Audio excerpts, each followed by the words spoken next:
సింపుల్లో ఏం లేదు అని చెప్పారు. ఇంకా సర్లేమ్మా అని నెక్స్ట్ వారం వస్తాను అని వచ్చా. నేను ఇప్పుడు దాకా కూర్చున్నా, కానీ వీళ్ళందరినీ చూస్తా ఉంటే కొంచెం మా వాడుగా నడుస్తాడనే నమ్మకం కొంచెం వచ్చింది.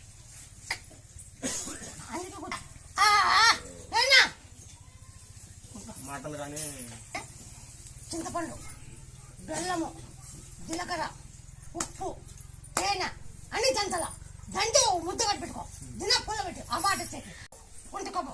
నువ్వు దంచి జై వేసి జై మాంచుకో. ఈ పిల్లలకి ఎలా చెడ్డి ఎరంగి పుట్టింది, పిల్ల రసం పుట్టింది, ఎంగిలి ఇద్దండి. పేరు రామాంజనేయులు పేరు ఇస్తుంది. రామాంజనేయులు అని అనిపిస్తాను. ఈ కాలు వస్తాయి. ఈ మాట్లాడాలంటే పోలేరమ్మని నేర్పిస్తామండి. పోలేరమ్మని అంటే బ్రహ్మంగా మాట దగ్గర పోలేరమ్మని నేర్పిస్తాం అనుకోండి. ఇది వస్తాయి. ఇది గుర్తుపెట్టుకో.